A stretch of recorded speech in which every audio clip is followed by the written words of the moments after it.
judge a character so much, but who they truly are behind closed doors, you don't really know. You can never protect them from everything as much as you can. And that's part of an interesting thing that you have to let go of as well. I mean, I care about this situation. We're going to figure this out. there's a lot of aspects, generally speaking, where you go with the flow. But when in certain scenarios where you're trying to tackle a task or a goal, you really have to make sure that you come together for that. Hi, I'm Kyle. And I'm Brendan. And we're just two dads. Becoming a dad, how has that changed you? It completely messes with your life. Like, you have to change every aspect of who you are, and you don't know how to keep who you are as a person almost, because your child takes all priority over everything that you do. Your whole brain chemistry rewires itself almost, where you feel like you need to protect and nurture under any circumstances. A good way to put it. And oftentimes when people ask me, like, I think I'm ready, or how do you know when you're ready? And you kind of hit the nail on the head there, and the idea that, like, nobody's truly, like, financially ready or so on and so forth. But as a person, you have to be comfortable enough who you are to be able to completely put that aside. Yeah, 100%. And I don't think any of us we're never ready in any aspect. Even me being a father at this point, if I were to start over, I still wouldn't be ready for another child, even though I've been doing this for so long. Because every child is so much different. You have to prepare yourself in the time that it takes for a child. It completely changes. So that's very true. And just for the viewers out there, how many children do you have? I have 5 kids in total. 5 in total. And yes. Ages, what are we looking at? 12, 12, 11. Actually, I can say 12, 12, 12. Then 10 and 7. Okay. It gets confusing there.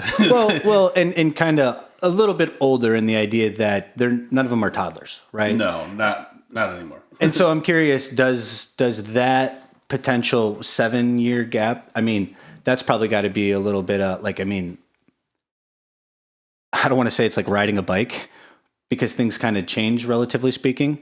But you're right, and they throw random things. I shouldn't say random, but like, you can't prepare for the variables.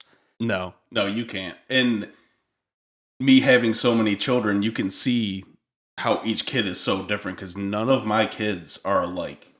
So that's something you haven't quite experienced yet. Having one, sure, you haven't quite seen how different kids can be. When you have so many, it's like, wow, how do you prepare for a child that has to be raised completely different than this other child? Yeah. You can't prepare for that. It's being a parent, being a father, is you have to just roll with the punches as they come. You kind of have to take care of situations as they pop up, because you can't prepare for every little thing that's going to happen. Sure. You don't know what interest your kids may take. You don't know any health complications that they may have. Sure. It's all things that you kind of have to just roll with. So you can't prepare for it. Well, and that's interesting in the idea that, like, you're right. So I have one. He's 15 months. So I would say in the thick of it, but not necessarily. We've kind of made it through that. But not that there's like a structured plan per se, but it's all oriented towards him. Yeah. 100%. There's not, another one to kind of have to balance, for lack of a better word.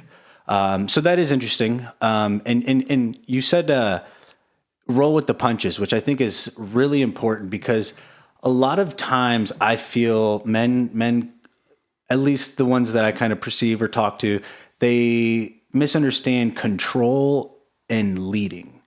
And if you try to control everything, you will literally lose your mind. Yeah. It's impossible. And I think men have a very bad problem with control. Sure. Men have very bad control problems where they feel like they have to be in control of this situation. They have to be able to force this certain thing to happen. Sure. But with children, you can't do that. No. You can't force your child to love something that you love. For instance, I am huge into 2-wheel things like motorcycles, dirt bikes, Yeah. bikes. My kids kind of like bikes. They like going riding at skate parks and stuff with me, but they aren't huge into it. Okay. They aren't like, yeah, I want to go jump off of this and do something crazy. No daredevils like yourself. No, they just like to they like to roll around, and I kind of try to get them to riding dirt bikes and like, but you can't force that. You can't control that. That you have to allow that child to make that decision to not want to do that thing. And as a father, you kind of have to step back and let the control go. Sure. Because if you try to force that, you'll end up losing your own mind.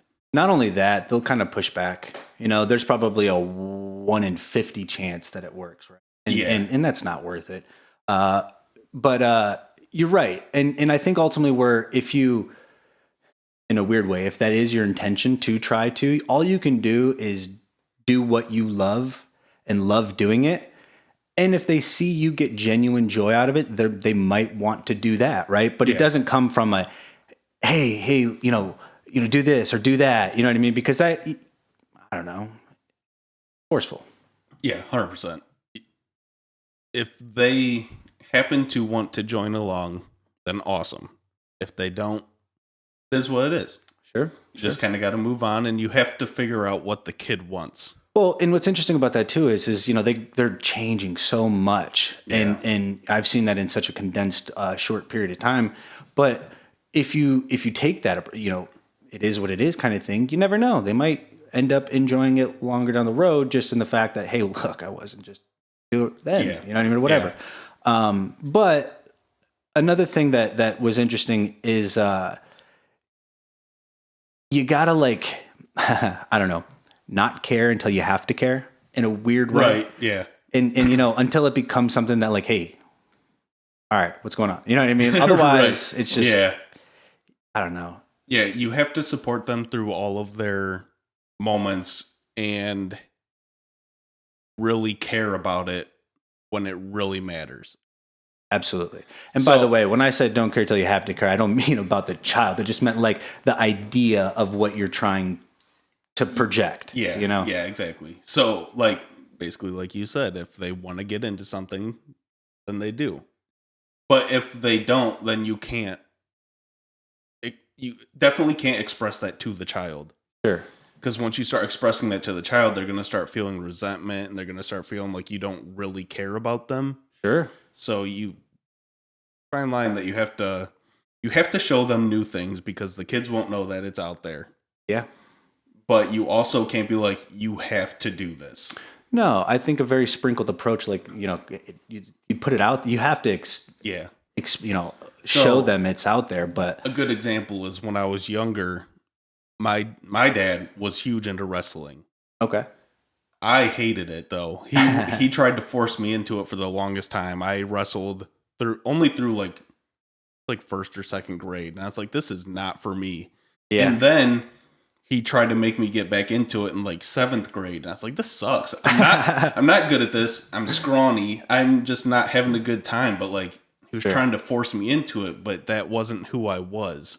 And it almost made me like, why am I doing this? Why is my dad making me do this? It shouldn't be like this. Well, and that's interesting too, because maybe that kind of helped give you the approach that you have now. 100%. And I think we take who our parents were and we use that to figure out who we're going to be as parents. And it all depends on which way you want to take that. You can choose to be a copy of your parents. Sure. You can be a modification of your parents, or you can be the exact opposite of who your parents were. It's essentially those 3 options that you have that come out of it. So you can either be like the parent that's just like your old parents who were forcing you to do these things that you didn't necessarily enjoy. You can be a modification of it where like maybe you push it a little harder, but you don't care as much as your parents did. Or you can be the exact opposite where you let your kids have all the freedom. And there's a fine line with those in what you choose to do. Yeah, that is very true. It is very interesting. And you know, I'm also curious on what your thoughts of this, not to kind of deviate away because it's still having 5. a difficulty sometimes. I see some parents who only have one or maybe even two, but there is a double-edged sword to making everything about them. There is. You know, So, something that I have struggled with over the past handful of years is losing who I am as a person. And having so many children definitely makes that difficult. And I think that can go for any parent, though. It doesn't just have to be someone that has a lot of kids. It can be someone in your case where you have one child.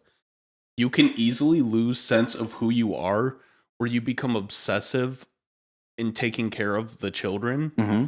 And you start like, you fall out of your hobbies. You're not doing the things that you enjoy. You kind of like revolve your entire life around the child.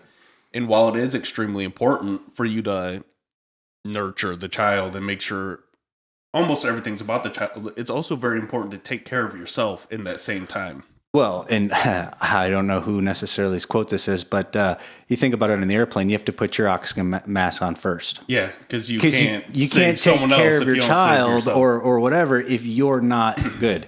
Yeah, that's really important too. And again, it kind of comes down to leading, and if you're not happy or healthy or doing the things that you love, how can you set the tone for them? Yeah, exactly.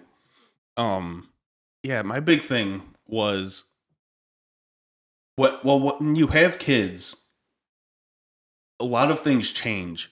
Friendships change. You start to lose a lot of people, and you don't have like. It's really your friend group changes, so you lose the people to hang out with, and you kind of lose the sense of community. You start to lose the socialization. Sure. And you can truly start to realize who your friends are because of, one, they might disappear when you become a parent, or they might parent differently than you and they do things that you don't necessarily agree with, which can make it really difficult. So you start to like lose the sense of community, which I think is so important as humans. Yeah. I don't know if you've experienced that at all, but I have, even in the 15 months. I mean, obviously in a microdose scale, probably just in terms of time, but yeah, whether it be you just not having time, or whether it be kind of interesting in terms of them being available in very selective periods of time, what I mean, not being as open, which is interesting. That, and people stop calling, people stop texting, and like. They're like, oh, that person's a parent now. I don't have time for this person and their child, or they can't come because they have a child. Things like that. Well, and it's really important too, kind of what you said in one of the aspects that parenting styles might be different, because children absorb what's around them. Mm-hmm. And so if you genuinely are trying to make a change, whether it be from your father and what they did, or whatever you've observed, or you can't let them around the thing that you don't want them to become. Yeah. That's so huge, and it's difficult because, like you said, you lose community, and so you try as much as you can to socialize or be out there or whatever, but also, it's interesting because then you have to have a talk in terms of explaining certain things. You know what I mean? Yeah, and then it also becomes difficult trying to make new friends because you don't know this person's character. Sure. You can judge a character so much, but who they truly are behind closed doors, you don't really know. And then you have to try, at some point, you're going to have to expose your child to this person. Right. And I'm terrified of that. Sure. I don't like my kids meeting new people necessarily, and that sounds kind of like that goes back to being controlling and stuff, but like I don't know, people are wild. So it's very true. And it is such a delicate balance. Yeah. And it's not necessarily fair to have to vet everybody. You know what I mean? I suppose exposing yourself in certain communities but still though, there's bad apples in every bunch. Let's be honest. Yeah. Yeah. Yeah.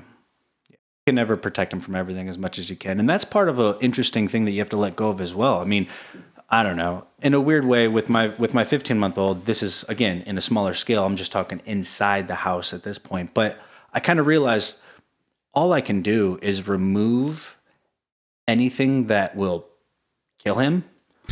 Otherwise, I mean, just you can't protect him from everything. It's impossible, No, and it's you exhausting. can't. And it's No, like it is. you're not parenting then. You're just Yeah. kind of, and that was really kind of interesting and difficult for me to kind of balance. And I just kind of had a point where I was like, all right, there's nothing there that's gonna puncture you or anything like that. So it's the little things that you got to take care of. Put some outlet covers on and put the knives up a little bit higher, and make sure there's no screws sticking out of like the tables or nothing like that or whatever. Yeah, I was checking to make sure those. All right, hey buddy, just make sure you duck your head when you go under, and then of course, boom. Some people get a little obsessive with it, where they'll be putting like the pool noodles on all the edges of everything, and at some point you gotta.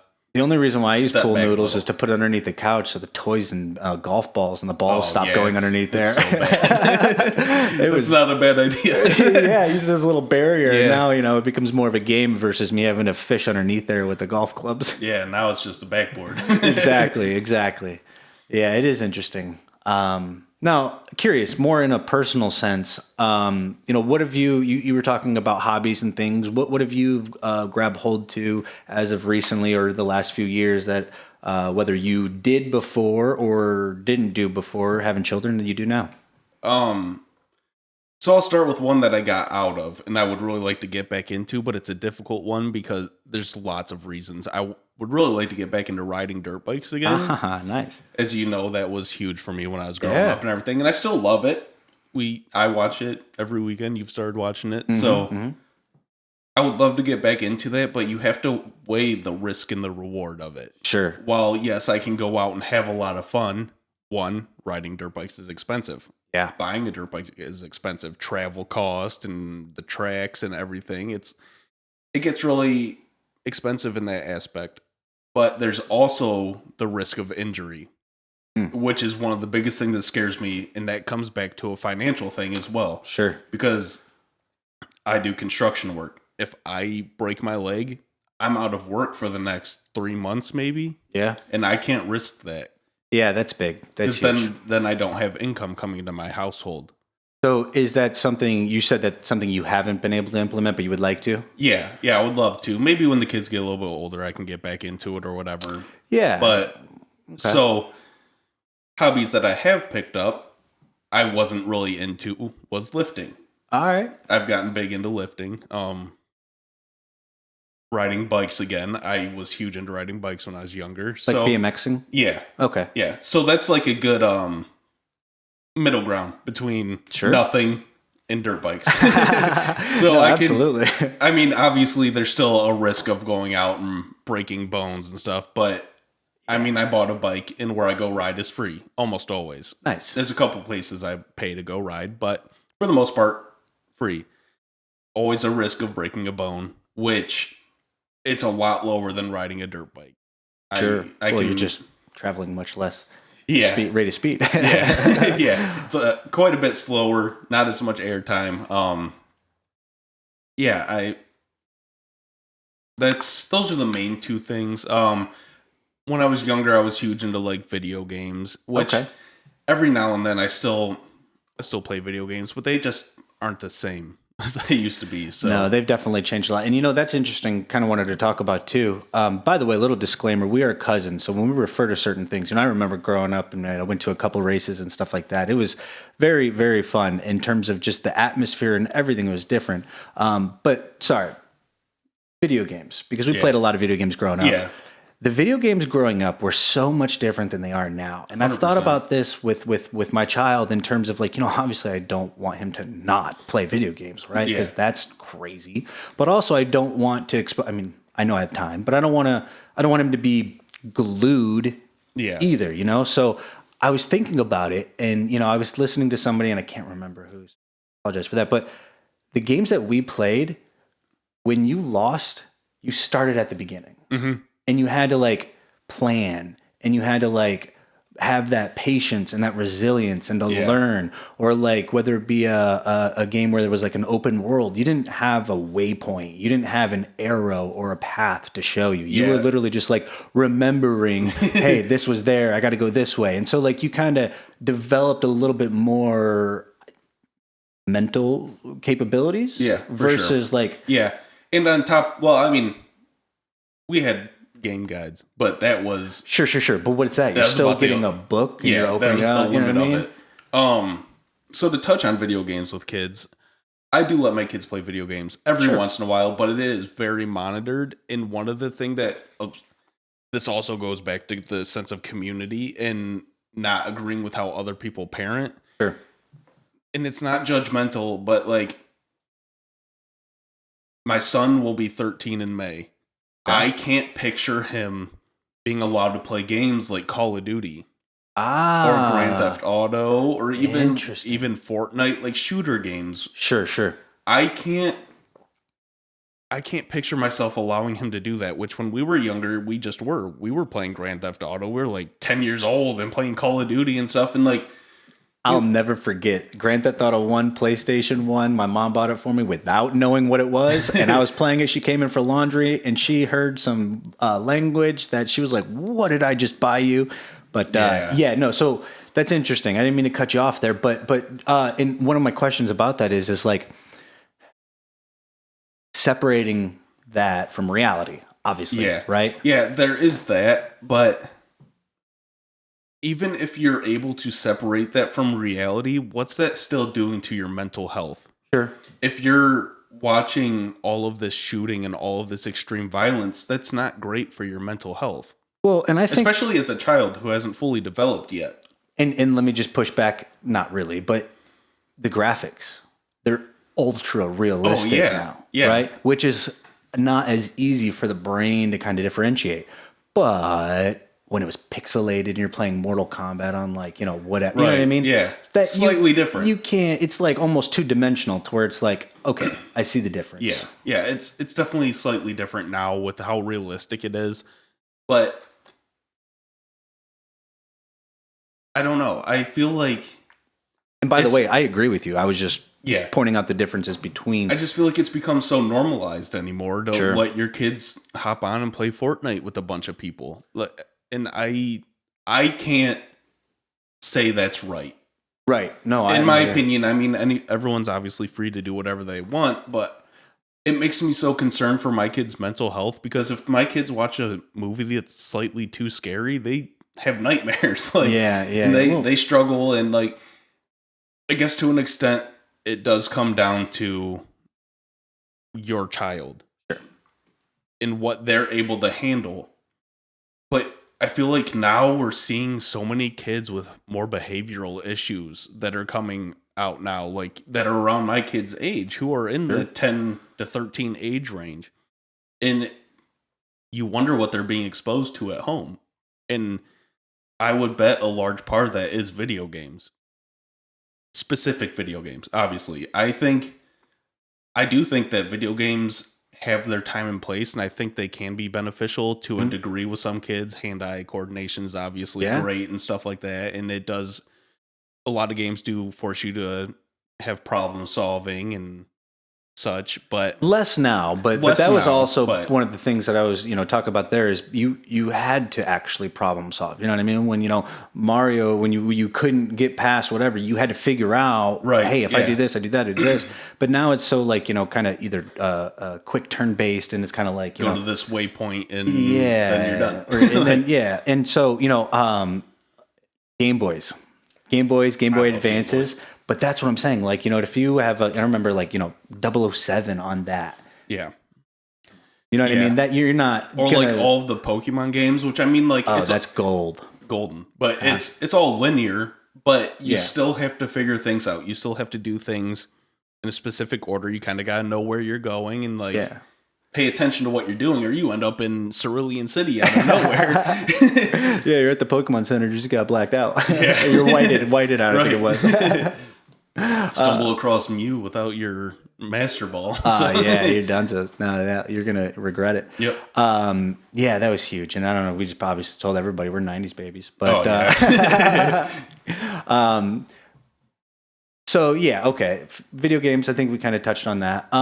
Fitness, working out. I feel like that is bigger than just personal well-being. That's huge, 100%, and mental. But the the standard that sets for like the household or even your children is huge. And again, it doesn't have to be cookie cutter. They don't have to do exactly. No. But still the idea, dad takes care of himself. Yeah, exactly. And so, funny story about it is I have a home gym. Nice. Good for you. It's in my shed. I go outside, I work out, whatever. Hey, and that's even better. Yeah, sometimes my kids will come out with me and work out if they want to, and like they ask to, and they take actual interest in coming to work out with me, which is awesome. That's really cool. But the funny part is that my 7-year-old, he actually asked my wife, his mom, if he could have some dumbbells for his room. Really? For in his room, so he could have like a little gym in his room because we have like a handful of different weights in our house. Like she works out too. She does like yoga and Pilates and stuff. So she has some lighter weights. And we have like a set of 10-pound adjustable dumbbells that he just wanted in there. And like, obviously he's not in there pumping weight, doing all these crazy things, but he takes the interest in wanting to have the healthier lifestyle, and he recognizes the benefits of what it can create. So, and that's great. That's great because ultimately that's what I was kind of getting, that it causes a ripple effect. Yeah. And something like that. And that's across the board. I kind of look at it like this. I mean, you truly as a father set the tone. They're going to, in a way, and I'm not saying, again, they're going to do exactly the interest that you're doing, but they're going to either act like you because they see that, they learn from you, or like you said, they're going to do the opposite.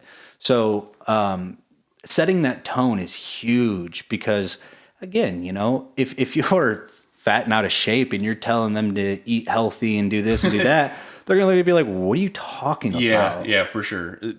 That's one thing that we are huge sticklers on in my house is making sure that trying so hard to make sure they have every food group. That's great. So like, not with every meal, obviously. You don't have to like be super strict on every single meal, but specifically lunch, we try to make sure that they have their vegetable, that they have their protein, that they have their fruit, and try to get at least those 3 main things in there. Yeah. So that comes down, then they look at us. What are we eating? Right. And they are basing their meals off of what we eat. So if we sit there and tell them you have to have these 3 things, but we're not eating any of those things, then it's hypocritical. And they'll look at that and like, why?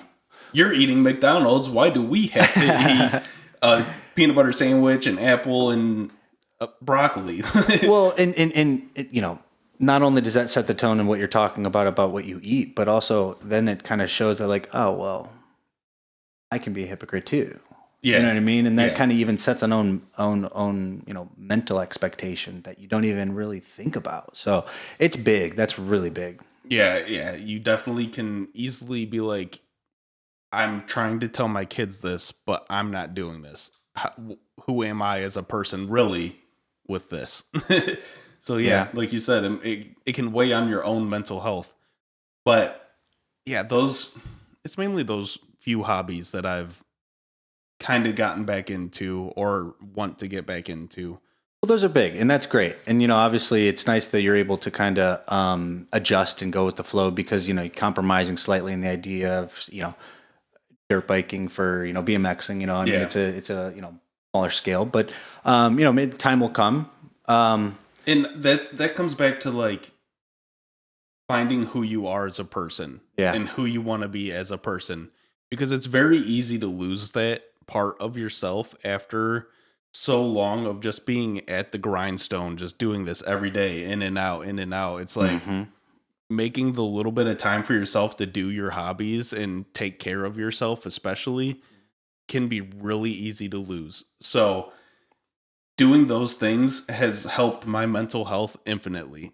Well, there you go. Because you end up falling into depression or whatever it may be, because at some point you start to think, I'm just a parent and that's all I am, which is awesome. You're a parent, but you are more than a parent as a person. Absolutely. And again, that's great advice to any new dads or dads that are expecting, or you gotta make sure you have yourself together and figured out, because it is so easy to lose yourself, like Brendan was saying. And if you have that as a foundation, if you have that, you can be able to adapt and be able to still know who you are and come back to who you are, or implement it in a much more comfortable manner. We've actually been pretty strict. I don't say strict, but selective in terms of what we're exposing, my 15-month-old to in terms of food.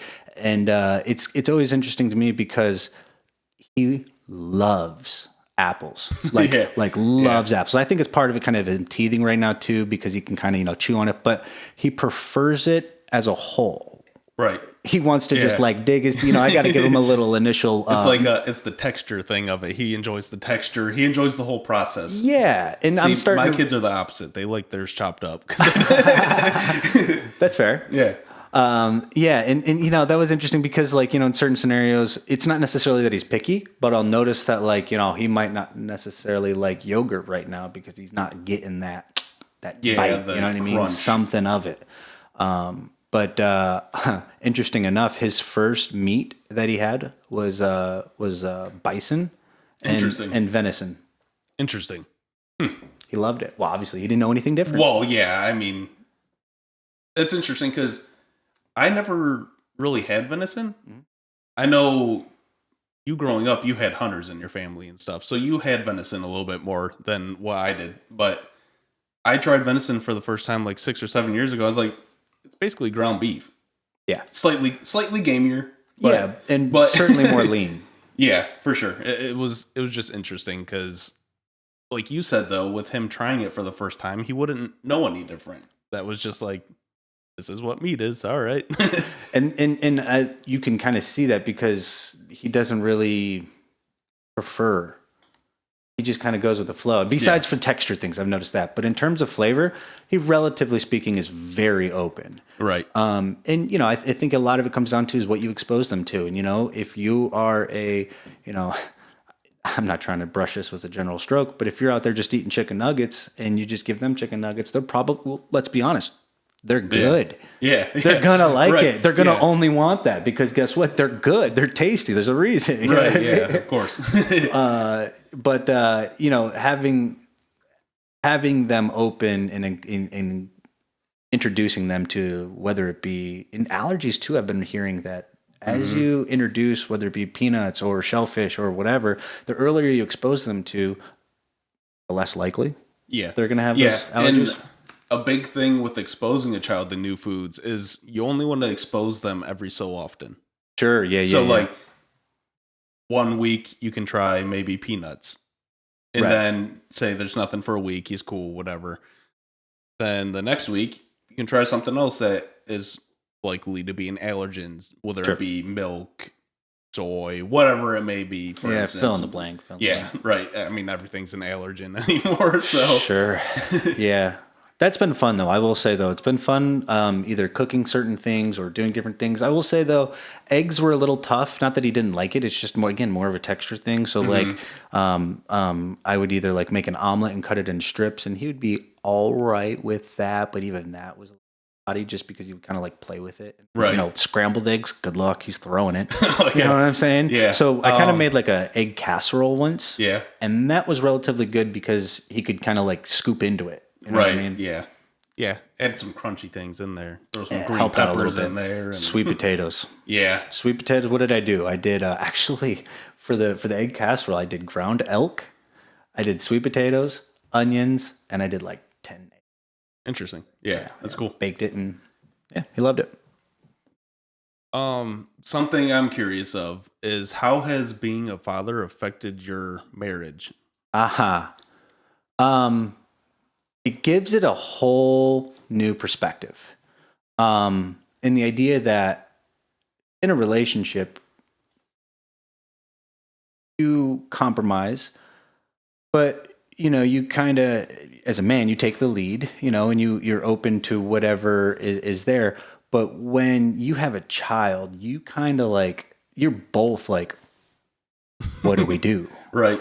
Right. And so, mother instincts kick in, and then you start to realize that, mom's kind of leading in quite a few scenarios, which is good. But what's difficult is if that goes too long, then the relationship itself has a dynamic that's off balance, for lack of a better word. Yeah. And so navigating that, and obviously, I mean, number one rule, communication, because it's easy to lose that when you're both getting up at 3:00 in the morning, at 5:00 in the morning, and then, you don't even want to talk in general, let alone communicate about problems. Right. Yeah. I can say I'm pretty bad for that. For communication, it's really easy to lose that. I have a very healthy marriage, and I have worked a lot on my communication over the past 7 years that I've been with her. Yeah. So it's definitely important to keep the open line of communication, because a child does affect relationships and marriages so much. It puts such a strain on it. And like you said,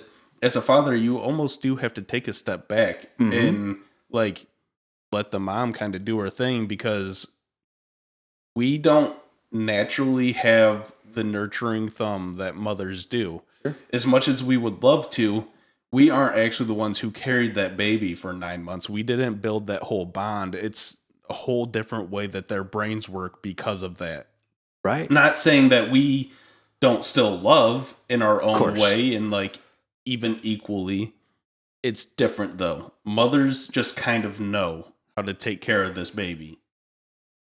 Yeah. And, when certain situations or questions come up and you kind of like, you shrug your shoulders because you genuinely don't know why the baby's not latching or whatever. Yeah. You know what I mean? Like, that's where it gets tough, because as much as you want to help and be there, it's, at least for me, it was difficult knowing the best way to support her or the best way to be there for her, because oftentimes, and I'm still learning this, she doesn't want solutions.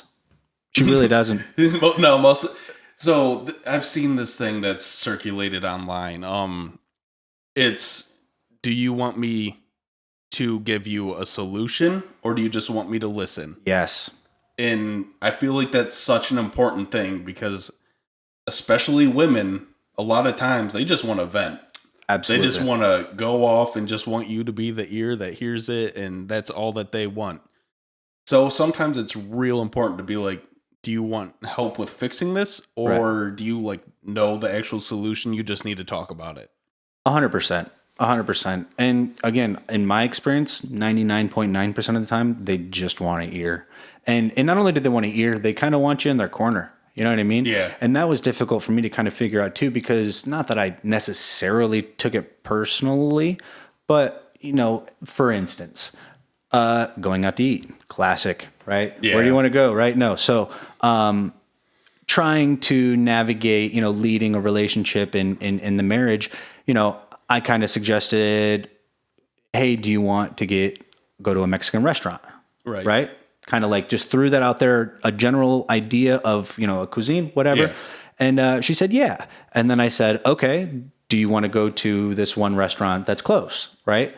And she said, no, I don't really like their beef. And in my head, I was thinking like, well, okay, but ultimately I replied with, yeah, screw that place. Let's go here.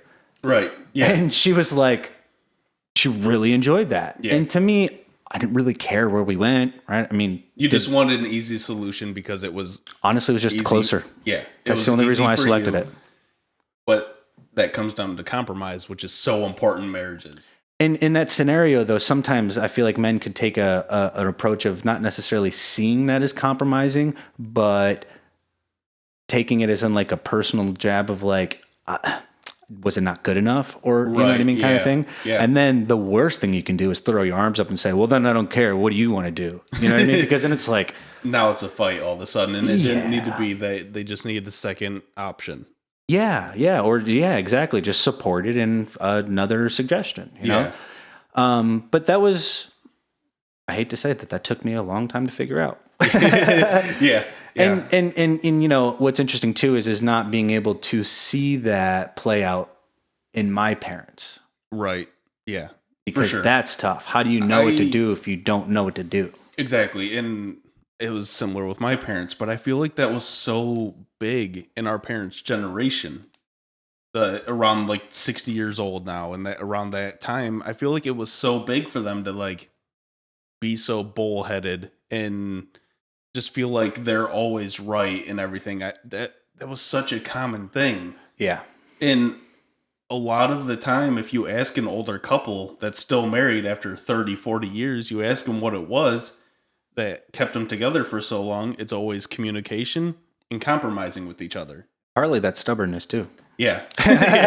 You got to be slightly stubborn because, things get tough and the easy route looks so easy, but only for that moment. Yeah. And there's also proper ways to approach being stubborn.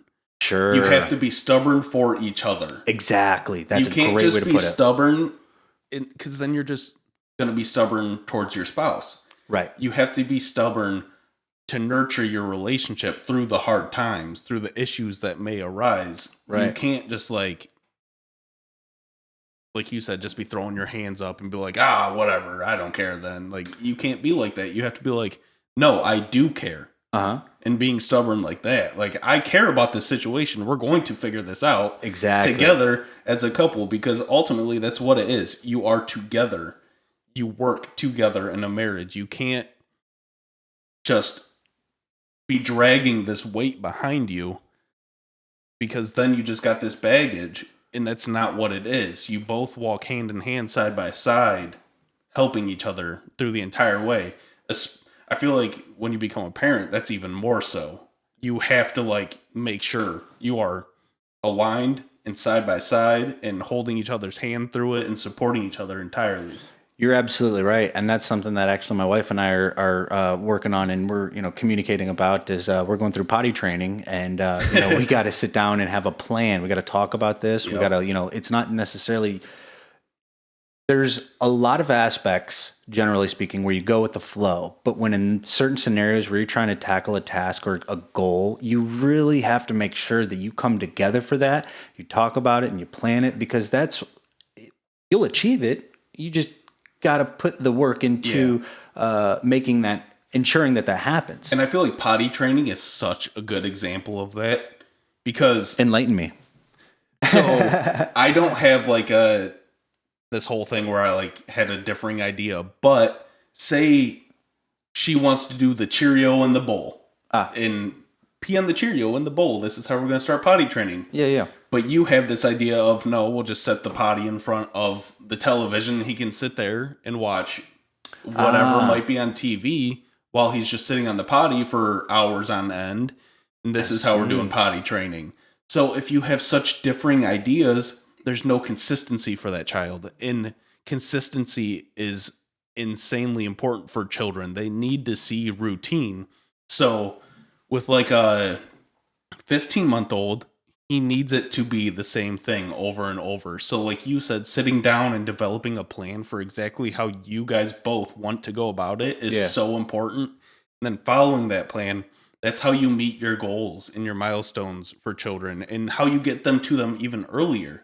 So I've fallen off with what the actual milestones are for children anymore. You're probably way more up to date, but potty training is probably not even till 2? Being potty trained, probably not even. Yeah, I think so. But starting on that early is good. That's a great thing. But when you're starting on these early, you have to make sure you're so aligned with it and working together to create the plan and then following the plan. That's so important. Did you do the Cheerio or did you do the for the TV? I didn't do either. It's been so long now, honestly. I can't exactly tell you, but you're fine. We kind of thought about that too, because whenever we kind of did express it that we're kind of planning to do this, a lot of people told us oh, you're way too early. But he was giving all the signs, he's trying to rip the diaper off. He's pointing at it. He knows what he has to do. No, he's kind of trying to get our attention, So my wife thought it was a good idea, and I agree with her. And so, but you're right. And just imagine how much money you'll save on diapers, though, if you can get it done a few months early. Well, I'll say this. I mean, he's in the 90th percentile for height and weight, and I'll say sometimes changing his diaper is a bear. Yeah, he's just kicking and having a blast. He's probably not even screaming. He's just having fun. It's where the wrestling might come in handy because I might have to kind of like put him in a full melt and just kind of get the, you know what I mean? Sometimes it's like unreal. He's like, arching back and he's like trying to escape and stuff like that. Oh, yeah. And you don't want to hurt him, but also in the idea, grab those little legs and come over here, right. Like stop moving. Yeah. So there's that too. But so I think we're gonna come up with a good plan, and we'll be able to achieve that. Yeah. Do you think the time has been strained at all with your wife? What do you mean by that? Do you mean like just throughout the day or what? Obviously, we go to work and we do all these things, whatever. Mm-hmm. And we have limited time. But now you have less time. So it's important to set aside time for your significant other, even when having kids, to be able to spend alone time, whether it be watching a movie, having date nights or whatever. And it can still even be in the house, but spending one-on-one time with your partner. Yeah. And that's where I would kind of say is when you're starting to do that, that's when you're out of the thick of it. You know what I mean? Because you're kind of in survival mode for like the good, I don't know, for us, maybe 6 to 8 months, maybe 10 months or so. He was an early walker, so that obviously there's some in there. So what we do is he goes to bed somewhere around like 8 o'clock or so, give or take. Not every night's the same.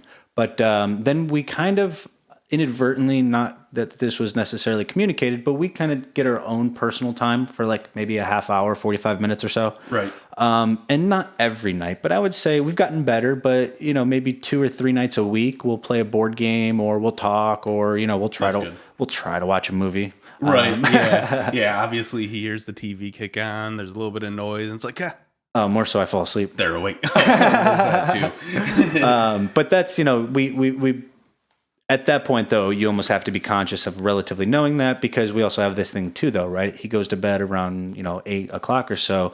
We give ourselves about 3 hours or so because we know we got to get our sleep too. You know what I'm saying? Like, he's the alarm clock anymore. Yeah, for sure. What does your typical day look like now as a father? Yeah, it's changed a lot. Yeah, it definitely changes, because before I was a father, I could just I'd wake up 20 minutes before I got to be to work. I'd roll out of bed. I might brush my beard and out the door. But once you're a father, it definitely changes. And it's interesting you approach it that way with the question too, because that's exactly it. Like, one of the biggest benefits that I've seen, just not only for myself, but for my wife, but for my son and for the household, is waking up earlier than everybody else. Yep. You have to give yourself, everybody's different, but I'd say at least an hour of preparing or getting yourself together, making sure your things are taken care of. So therefore, when he wakes up, you can take care of him. Right. Yeah. But that's something too that kind of changes throughout the, again, he's 15 months, right? So probably in the last, few months, I've tried to make sure that it, maybe not necessarily a few months. You bear with me on the time frames or so. No, mine are. But waking up early and kind of letting her sleep, because it's different for a mother when he wakes up, when he cries, whether she actually wakes up out of her sleep or not. There's a natural biological response to where her body kind of spikes her cortisol and she feels reactive, right? Yeah. And on top of that, for the first 6 months of his life, you said that she breastfed. So that brings in where she had to be the one getting up. Yeah. She was the one getting up for the first 6 months. So that almost gets wired into her brain. Absolutely. And that's been tough too. And that's where I've kind of as I've recently tried to take more of a leadership role in waking up. I'd say I probably wake up around 6 o'clock or so, fluctuates slightly. I got to work at 9. So I give myself at least an hour, maybe 30 minutes or so, depending on when he wakes up. But I'll try to make sure I close the doors when he wakes up, and then I'll grab him and get his, we tapering off the bottle now. So he's he's not getting a bottle in the morning, but I'll get breakfast for him, change his diaper, right? Hopefully not for much longer. But change his diaper and kind of hang out with him for a bit and get my stuff together. And then, be working 9, so she gets probably make sure to try to get her up at 8 o'clock at least if she's not up before then. Right. So I can get ready, go to work, come home probably around 6 o'clock, sometimes 8 o'clock. So 2 different days essentially, right? Yeah. Weird to say it that way. Out of a 7-day week, I basically got 2 different days. But if I come home at 6 or get off at 6, come home, have dinner, make dinner, kind of be a part of that kitchen dynamic for a bit, because I think that's really important, because it's kind of like cooking in general is kind of a dance, but when you're doing that with your spouse and your child sees that, it's different. You know what I mean? It kind of shows a symbiotic relationship, and also there's like a flow to it too, in a weird way. Yeah, especially because cooking can be very chaotic at times. Yeah. You're kind of both, like you said, flowing. You're flowing together. She's kind of over here doing this thing, and like you said, it's a dance. So. Yeah. So we'll do that, eat dinner, and then I kind of joke around that I got to run a border collie, because we basically got like a loop in our house. Yeah. And I'm not kidding. I'll look at him and I'll say, "Ready, set, go," and then I'll just run, and he will just belly laugh, and chase me, and it's incredible. Yeah. So we do that probably about, I don't know, 10, 15 times, depending. And then start to get him ready for bed. Different times, different nights. So like maybe we'll give him a bath. We don't necessarily give him a bath every night. Yeah. Unless it calls for it, of course. Right. So very routine. Very routine. Yeah. Very routine. I feel like that's one of the big things that changed with me in becoming a parent, especially as my kids have gotten older, is making sure I'm in a very strict routine, because it makes everyone's life easier. So we wake up, me and my wife both wake up about 6 a.m. So she's a lot like you, where she wants to like have her time before anyone else is up, and like she wants that little bit of quiet time where she can have her coffee and everything. Mm-hmm. I get up, I'll take the dogs out, come in, make some eggs, and we sit down, we talk for a little bit, we get the kids up because school, they're school age, so we get them up for school and help get them all ready for their day and everything. That's got to be interesting with 5. It's a lot. It can be pretty chaotic. I can imagine. Make sure everyone's got their breakfast, everyone's got lunch packed and everything. So, like you said, even in the mornings for us, it's like a dance where we're working together. Sure. And I think it's so important for kids to see that, even at such a young age. He'll remember that you guys were always working together on everything. So, but yeah, mornings, take dogs out, make breakfast, get the kids ready, and get them off to school. So me and my wife have a very traditional marriage, where like she's a stay-at-home mom.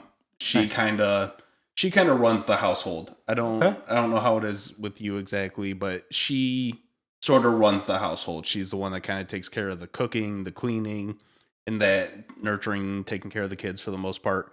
Obviously, I'm involved in every aspect of it, but primary roles. I go to work and then come back home, normally around 4:30. I start work at 8 till about 4:30, 5 o'clock, get home. And something that's been super important for me was having quiet time when I got home, or downtime. So it used to be I would just get home and I would kind of like go in my room for like 30 minutes or something like that, kind of get quiet time. What I've started doing instead is going out to the gym. Okay. Because I've learned that I need to decompress from my day in order to not bring work home as much as possible. Because I think it's important to talk about your day and work and stuff, but it's not good to bring any type of attitude or bad moods you might have from the day, especially physical labor. And all day long, I'm hearing loud tools going off and stuff. It's extremely overstimulating after a full day. So I can see that. I go out to the gym for about an hour roughly, come in, I'll help finish up dinner or prepare dinner, whatever it may be. And then it's kind of like making sure kids got all their schoolwork done and showers. A reverse of the front, the reverse of the morning. You know what I mean? Kind of. And a lot like you, we do put our kids down a little bit earlier. It's 8 to 8:30 roughly usually. But me and my wife want that time after where we can relax together. We have a routine where every single night we'll lay down and watch something. Okay. We try to make sure we make time for each other every single day, because once you start losing that, it's like it's just a stranger in your house. So, me and my wife, we wake up at the same time. We try to go to bed at the same time. We are generally laying down together because, well, she has her alone time throughout the day that she can have, and then I have mine when I get home where I go out in the gym. So, like, Sure. we kind of take care of it in those times. Yeah, that makes sense. And that's nice too, because with them being school age, right? She does get that alone time. With my wife right now, she's also stay at home, but she doesn't get the alone time. No, right? she doesn't. And thankfully, grandparents do help out. They definitely do. But regardless, that's you talk about overstimulating. You know what I mean? Like it's 15-month-old just. It's just constant, and then always trying to make sure, because it's a little bit different for me and versus her, in the idea that like I might be a little bit more comfortable with him kind of getting a little bumps and bruises or whatever, where she's inherently there's obviously a little bit more of a versus Yeah. So there's that, but I'm interested to see if she has expressed to me about her wanting to go back to work, but I think some of that could be alone time, because she doesn't necessarily get the most of it, even when, like, for instance, obviously I help try to put him to bed and stuff like that, but still she's only getting maybe an hour, maybe, well, if he takes a good nap, maybe 3 hours throughout the entire day. And it's definitely difficult as a mother. I can absolutely see how that would be so hard. And, like, we as men take it for granted because we get time away from the kids. Women, especially stay-at-home moms, don't get that. They are always working from the moment they wake up until the moment they're going to bed. They're working in one way or another. They're always doing something. And even in this stage right now, even if I am taking over in certain aspects, she inherently, again, the mother instinct, she's still kind of like, she might be doing her own thing, watching. But she's also maybe not actually watching, but still her ears are tuned, her heart is racing, you know what I mean, in certain aspects, right? She's prepared at any given moment that you're like, hey, and she's right there. Yeah, like for instance, sometimes if I can, I try to give her a little bit of alone time, like for instance, the one morning, as of recently, I said, hey, I'll take care of this, not much, but take 30, 45 minutes or whatever, go in the bedroom before I have to go to work and just wake up slowly is kind of what I said, right? But even still, though, if I'm out there in the kitchen or whatever and we're kind of running around and he kind of, screams, or if he is just excited or whatever, she might not get up or get out of the room, but she is disturbed. Yeah. But, and that's something that you just can't turn off. So being able to go to school, right, having that time, kind of that's what I'm getting at, is I got to find ways to get her a little bit more alone time. Because then we can still plan that right now in terms of being able to have our time.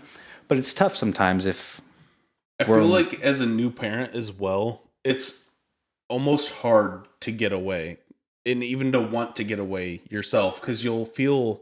guilt. Yes. You'll feel extremely guilty, and you're always going to feel like you're missing something. Yeah. You don't want to miss his first steps. You don't want to miss the first time he tries this, the first time he might ride a bike. You don't want to miss those moments. And you feel guilty having someone watch your child almost. I don't feel like that anymore. Now it's kind of like, all right, I get a little break. But when my kids were younger, I was like, I feel like I need to be next to them all the time. I don't want to miss a moment with them. So it's hard to balance that. So I understand where she can be struggling with things like that, because it's easy to feel the guilt of it. Yeah, it really is. It really is. And, it's tough too, because you don't want to, like you said, you don't want to feel like you're pawning your child off on anybody. You know what I mean? Yeah. Because not only, you got to be there for your children. So that's like a tough balance of being able to kind of be okay with. And you're right, though, at this age, right? Especially, for instance, every time I drop them off at grandma and grandpa's, I'm like going home thinking like, should really be taking care of him or whatever. Yeah. But I also have to get. Then you get home and it's quiet and it's like.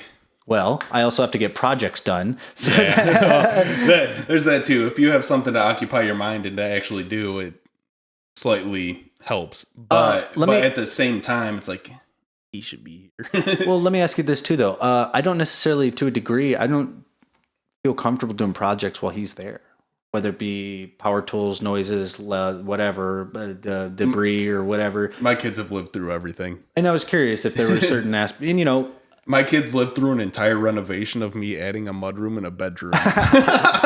Nice. So a whole cut open in the wall and everything. So no, I'm a construction worker. They're so used to it now that it's just that makes sense. They lived through everything. So they weren't 15 months old. Slightly different. You got nails falling on the floor. You got dust or whatever. They're crawling around and getting it everywhere through the entire house. Sure. So stepping on a nail. Yeah, or not that happened. If they come up and grab a saw or a knife or whatever it may be.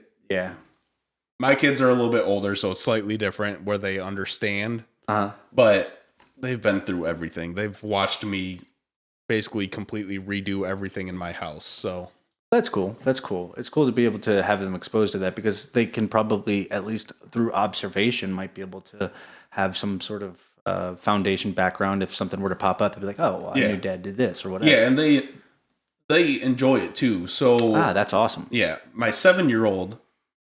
Last year, I had to finish a roof. Okay. My wife had something to do that day. I don't remember what it was. It doesn't matter.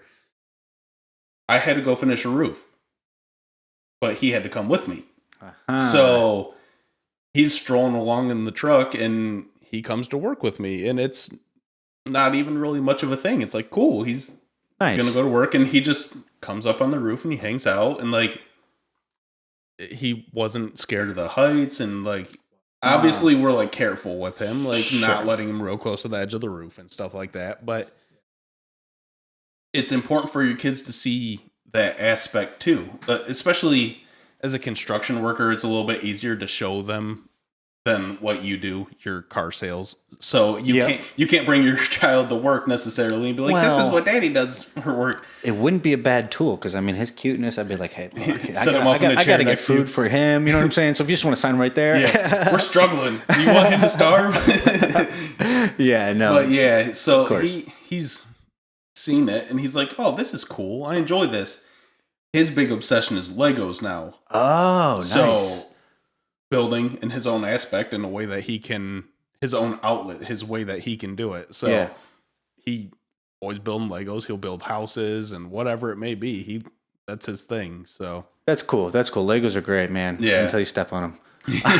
They're all over. No, I remember the Legos were huge growing up for us as well. And what was interesting that I remember about playing with Legos is I never really got like the sets, like the thing to make. Yeah. It was always just like random and build whatever. Now everything is sets. Yeah. Now you go down the Lego aisle and there's 3,000 sets. Half of them are $150. It's like, wow. Yeah, the price. I mean, it kind of became a little bit more of a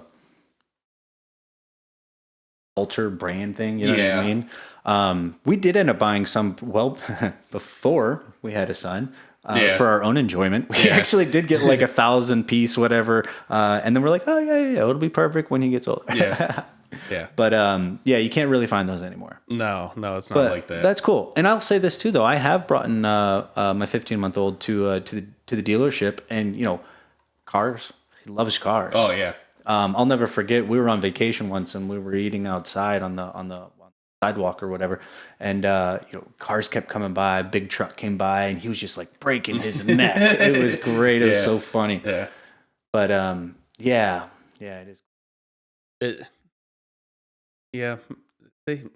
My kids are so used to the construction part now, so. Well, and it's going to have to happen because I've got to replace some windows this spring, and so he's gonna have to. Yeah, but you can't always have him somewhere. Right, but I was also thinking too, though. I mean, I can just, if I put everything into the room that I'm doing, close the door, right? I can do that. He's not exposed to anything there. He can clean up by the time he gets in there. Yeah, and even then, even though he's so young, it's still cool to expose him to that, though, because you can show him that this is normal.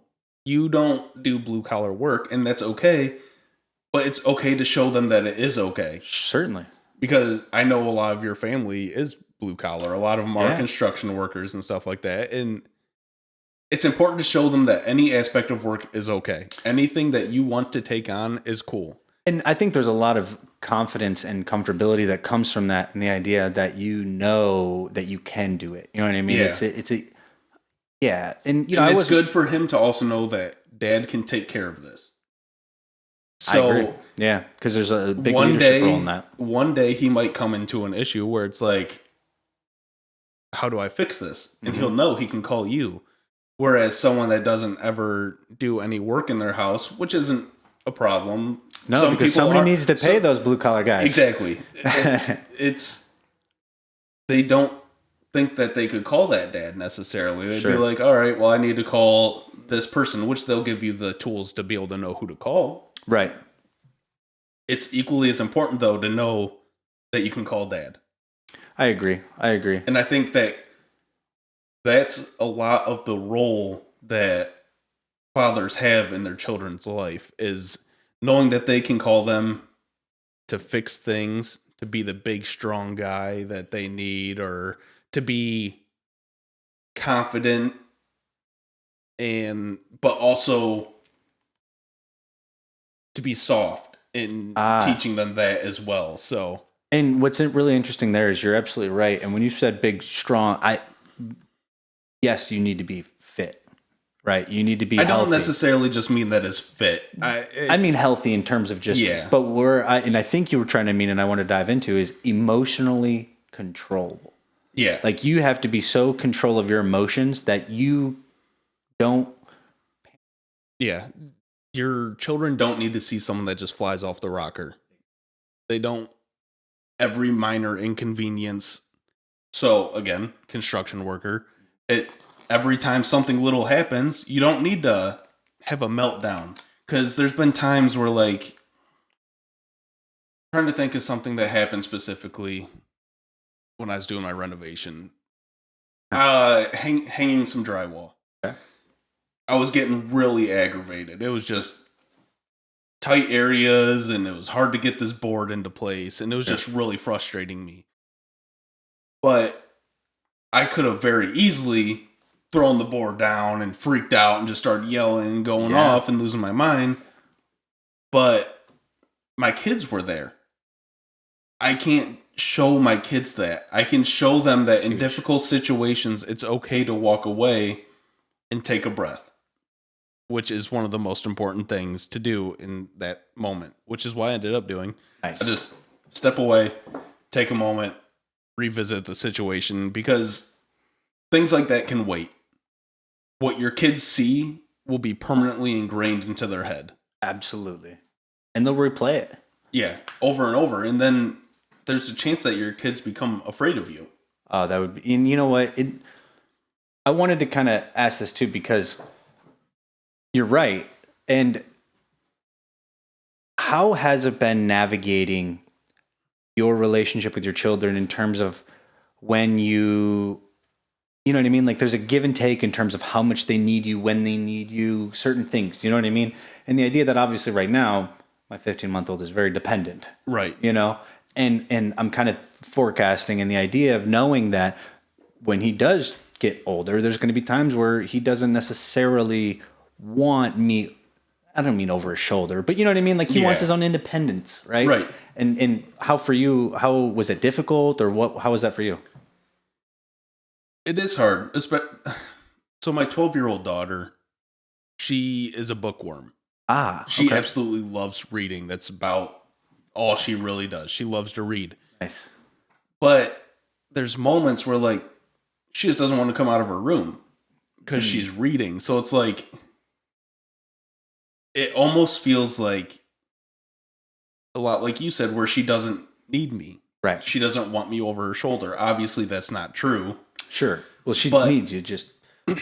But it is hard to balance that, because you're so used to being there for almost every step that your toddler makes, that your infant makes. You're almost always right there. So you have to set your own pride aside That's a really good way to put it. Putting your pride aside for your child to grow. Because you have to, a big thing I've been trying to teach my children is that one day you will be out of the house. Eventually you will be. You have to learn how to do these things now so you can eventually move out of the house. And that's almost how I've been sort of like letting go and giving them space to an extent. And when I say I've been trying to teach them things like cleaning, doing the dishes, all that type of stuff, and minor things to like kind of just take care of a house so your house doesn't fall apart.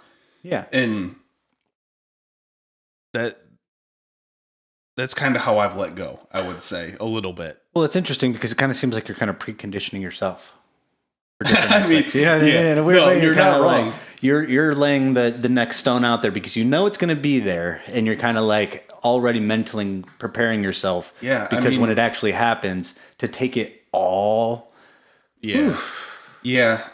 But I also want my kids to be prepared because I feel like when I moved out, I was not ready. Well, I was so young. I mean, 19 or I was 19 when I first moved out. Okay. I was not ready. I didn't know how to do the things. And no fault to either of my parents. It's really fault to myself because I didn't do much of the things they tried to tell me. Sure. So, but I wish I would have taken the stuff that my mom was saying a little bit more and used that. So I try to like not really beat it into my kids' heads, but I try to like really get into them with it. Like it's so important because nobody told me this. One day you will be moved out. One day you'll have your own floors to sweep. You'll have to cook your own meals. You're going to have to do all of your own things. You're going to have to wash your windows, dust the baseboards. And I was never explained that bluntly to me. Yeah, in a weird way, and I don't know where I came across this, but your role as a parent is to prepare the one that you love to live without you. Yeah. Or a better way to put it, the one your job is to prepare the one that you can't live without to live without you. Yeah. To a degree, because even in preparing them the idea that like you can to live move without into me. their own. Yeah. Yeah, you know what I mean? Fly, right? Yeah. But also in the same idea as a parent, point, you're like at some point you do have to you're going to have to move out. You're going to have your own house. You're going to want to build your own entire life. Yeah. So we have to prepare them for that moment. In my children's current age, I feel like it's so important for once they start to get in their early teenage years is when that's when the real pushback comes. Yeah. Or could come. Yeah, potentially. Luckily I do have really good kids and they don't I mean they argue, but sure. Well, and I think though because you're kind of putting it out there now, it's going to be normal. Right? Yeah. There isn't going to be an initial pushback because if you try to introduce it then, it's like yeah, and I only intend for my kids to leave when they're ready to leave. It's not I haven't sat there telling them like you're out when you're 18. Yeah, one of the lines of growing up is maybe my mom said it, maybe she didn't, maybe I heard it from family members, but when your 18th birthday, you're getting suitcase. It's like, okay. Yeah. And see, that's kind of how I always thought too when I was younger, because like my sisters, the one was out before she was 18 and they were all gone by like 18, 19. So I was like, man, I'm going to have to go. Like, right. We're not discussing this. This isn't an option. I got to figure my life out now. And I was 18 at the time, struggling with my own things that may have been going on or whatever. Young adult, didn't know nothing. Sure. And I was like, man, I'm going to have to get out. So I make sure I tell my kids, you don't have to leave. I have a bed for you. You're not just going to sit in my house and be a bum and do nothing. Right. You have to work. You're going to help a little bit with bills. But when you're ready, you'll be prepared to leave. Just to be sure, his 12-year-olds are not paying bills right now. They might be. No. No child labor. That's funny. No, but that makes a lot of sense, because even like we started this conversation with, every child's different, right? And to have such a rigid 18 in terms of boom, you're booted out. Not every child is, well, one, prepared themselves for it, or, they all grow at their own pace, it seems to be. Yeah. And, it kind of couples into the idea too, going all back into it, is that you truly have to be comfortable and confident with yourself. Yep. Because you don't get time for that anymore. No. And you can't, and it's selfish too. Yeah. Yeah, you can't make time. No, and you can't go back either. Nope, and it's all borrowed. So that's very true. Yeah, that's what time and attention are the only things that really are assets, because you have to pay attention and what is that? I don't know. They're just saying. Oh, time is money. Right? Yeah, and you have to pay attention. Yeah. So it's the only real currency. That's what it is. I tell a lot of people that time is their most valuable asset. Yeah. Because every day you're losing more of it, and you can't get that back. And you have to have attention too, because if you're not focused on anything, yeah, what are you doing? You're just literally wasting time. You're just there, exactly. Yeah, and being focused on it and doing it with purpose, right? Intent. Yeah, exactly. Like, what's your intent with doing this? So I try to teach my kids about that too. What is your intent with this? Why are you reading? Why am I lifting? Why am I riding my bike? Sure. Why am I doing these things? Like, you teaching the intent behind it is important. Yeah, that's really big. It's really big. And yeah, I don't know, man. There's so much to learn. And you'll never stop. I know. And that's what's kind of beautiful about it too, but it can be overwhelming also. It is. And I feel like the internet it helps. It has its place, but it's almost made it more difficult being a parent. Yes. Everything, if you go to look up, should I be doing this with my child?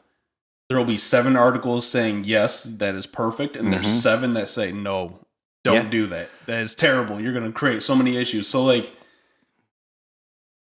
you have to pave your own way. It's okay to take advice, especially from people that you trust. Right. But in the same respect, you got to make your own way with it. You're 100% right. And that's been very difficult, just because you want to do what's best. But I also kind of said, you'll find whatever answer you're looking for. Yeah. One way or another. Just how you phrase it, how you look for it, or whatever. And so, advice is great, but you also have to be able to, I kind of tell my wife this. I said, look, any opinions or anything that you kind of come across or absorb or whatever, it's truly just a funnel. Right. It funnels into you, but you are the one that makes the decision. Right. Right. And it's not just because of this or because of that. Right. It's because I believe based on that. You know what I mean? Yeah. Like there's so essentially you've seen an article and you maybe like someone's opinion and then you display it. It's, well, I liked it because of this, and like I utilize it because of this, and it doesn't have to necessarily be because you read it somewhere. Right. It's because your values align with that, and it works for you.